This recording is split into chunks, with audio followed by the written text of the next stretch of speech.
warahmatullahi wabarakatuh. Shalom, Om Swastiastu, Namo Buddhaya, dan salam kebajikan. Perkenalkan, kami dari kelompok 1 ingin mempersembahkan video kami. Sebelum itu, izinkan kami perkenalkan diri terlebih dahulu. Perkenalkan, nama saya Andi Nur Latifah Ramadhani Azhar Asfar dari kelas D.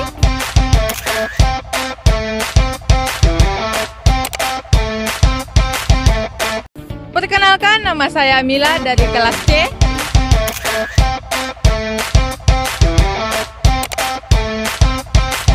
Perkenalkan, nama saya Andi Ahmad Furzan dari kelas B.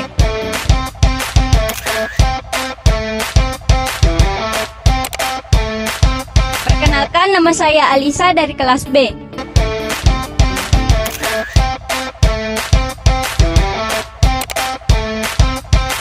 Perkenalkan, nama saya Noswa Azalia dari kelas A.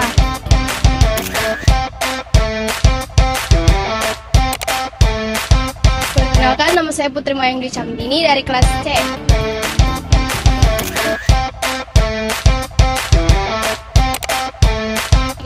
Terima kasih kepada Bapak Dr. Herman Esa M. Hum sebagai dosen pengampu mata kuliah pengantar hukum Indonesia yang telah memberikan kami tugas kelompok.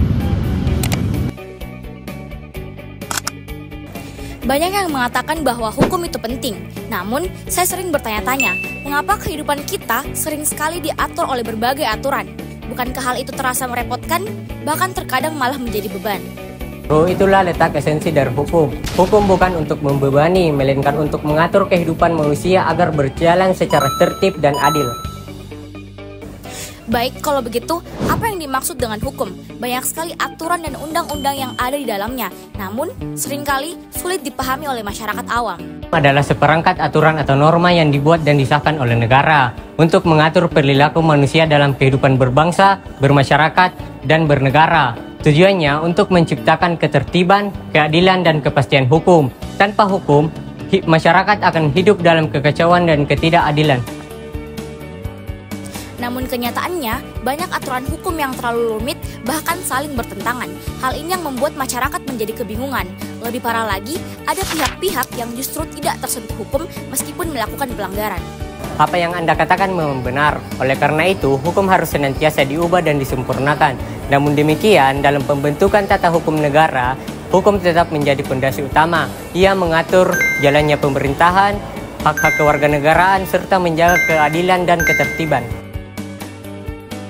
Apa yang dimaksud dengan hukum tata negara? Mengapa kita perlu peduli terhadap hal itu? Hukum negara adalah keseluruhan sistem yang mengatur bagaimana negara diselenggarakan, proses pembentukan undang-undang, mekanisme penegakan hukum, serta pembagian kekuasaan. Di Indonesia sendiri, tata hukum negara bersumber pada Undang-Undang Dasar Negara Republik Indonesia tahun 1945 yang merupakan sumber dasar hukum tertinggi. Kalau hukum hanya sebatas aturan, siapa yang menjamin semua aturan tersebut dijalankan dengan adil? Itulah mengapa hukum menjadi dasar pembentukan lembaga seperti Mahkamah Agung, Dewan Perwakilan Rakyat, serta lembaga kepresidenan. Masing-masing memiliki peran untuk menjalankan, mengawasi, dan menegakkan hukum. Inilah fungsi nyata dari tata hukum negara yang baik. Baik, jadi dapat saya simpulkan bahwa hukum memang sangat penting, asalkan dapat dipahami dengan mudah dan dilaksanakan secara adil. Tepat sekali, hukum merupakan fondasi utama yang menjamin negara dapat berjalan secara tertib, adil, dan menyejahterakan rakyatnya. Inilah kami dari kelompok 1 ingin membahas apa sih itu mengenal hukum di Indonesia, seperti apakah dan bagaimanakah hakikat hukum, dan bagaimana hukum sebagai dasar pembentukan hukum tata negara. Hakikat hukum adalah seperangkat peraturan yang mengatur tingkah laku manusia dalam masyarakat untuk menciptakan ketertiban, keselamatan, dan kebahagiaan. Hukum bersifat memaksa dan memiliki sanksi tegas untuk memastikan ditaati. Secara lebih mendalam, hakikatnya terdapat pada fungsinya, yaitu mewujudkan manfaat, keadilan, dan kepastian hukum, serta sebagai cerminan dari cita-cita dan nilai-nilai yang dianut masyarakat. Hukum ini menjadi landasan bagi seluruh sistem pemerintahan dan kehidupan bernegara di Indonesia, mengatur struktur kewenangan dan lembaga-lembaga negara serta hubungan antara pemerintah dan warga negara. Unsur-unsur hukum terbagi menjadi beberapa seperti Yang pertama, peraturan dan norma. Hukum berisi aturan mengenai tingkah laku manusia dalam pergaulan masyarakat. Yang kedua, badan resmi. Peraturan dibuat oleh badan resmi yang berwenang seperti polisi dan pemerintah. Yang ketiga, sifat memaksa. Hukuman yang bersifat mengikat dan memaksa setiap individu untuk mematuhinya. Yang keempat, sanksi tegas. Pelanggaran hukuman yang dikenakan sanksi tegas, baik berupa hukuman pokok maupun tambahan seperti denda dan hukuman badan.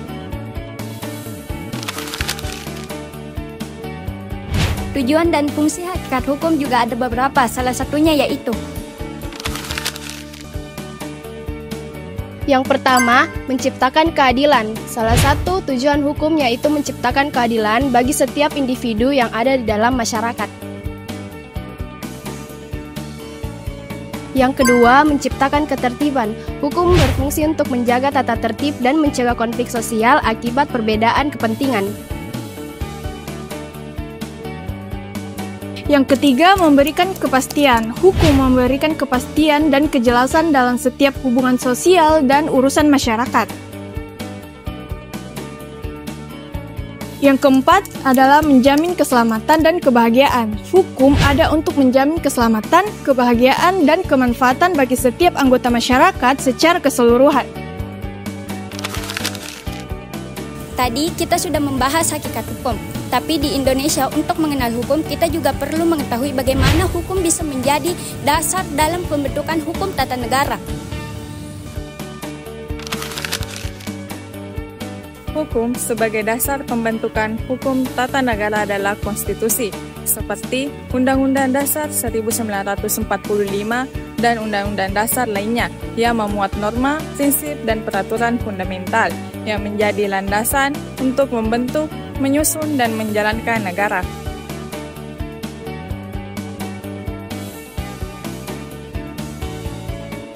Hukum tata negara mengatur fungsi, struktur, dan hubungan lembaga-lembaga antar negara, serta mengatur hubungan negara dan warganya, seperti pembagian kekuasaan, hak asasi manusia, dan pembentukan pemerintahan. Di Indonesia, konstitusi adalah sumber hukum utama, maksudnya yaitu Yang pertama, landasan dan sumber utama. Konstitusi dan Undang-Undang Dasar adalah hukum dasar dan tertinggi yang menjadi sumber utama hukum tata negara. Yang kedua ada kerangka dasar. Undang-Undang Dasar menetapkan kerangka hukum untuk pembentukan organisasi dan fungsi lembaga-lembaga negara. Contoh, di Indonesia, Undang-Undang Dasar Negara Republik Indonesia tahun 1945 merupakan dasar hukum tata negara yang paling ideal untuk penyelenggaraan negara, sebagaimana beberapa kali telah diubah untuk menyesuaikan perkembangan zaman. prinsip dan norma fundamental. Hukum tata negara membentuk peraturan yang mengatur tentang Yang pertama, badan-badan negara, menjelaskan institusi atau badan-badan yang diperlukan dalam negara. Yang kedua, wewenang dan fungsi, menjelaskan kewenangan atau fungsi masing-masing badan negara. Yang ketiga, hubungan antar lembaga, mengatur hubungan timbal balik antar sesama badan negara. Yang keempat, hubungan dengan warga negara, menentukan hubungan antara negara dan individu warga negaranya, termasuk hak dan kewajiban warga negara. asas-asas dalam pembentukan hukum tata negara. Beberapa asas menjadi dasar dalam pembentukan hukum tata negara meliputi Asas Pancasila, Asas Negara Hukum, Asas Kedaulatan Rakyat, Asas Negara Kesatuan, dan Asas Pemisahan Kekuasaan.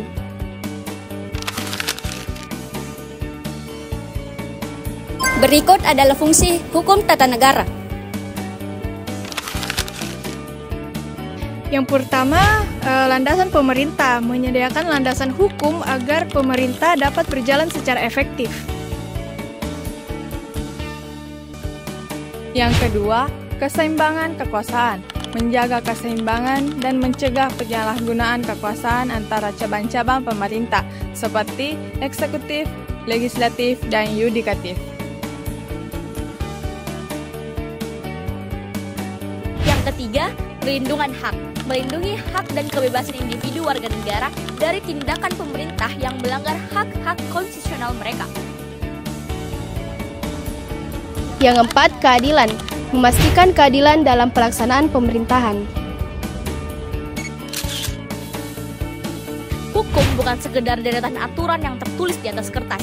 Hukum adalah denyut nadi kehidupan berbangsa dan bernegara. Dengan memahami hakikat hukum dan hukum tata negara, kita dapat mewujudkan kehidupan yang adil, damai, dan beradab.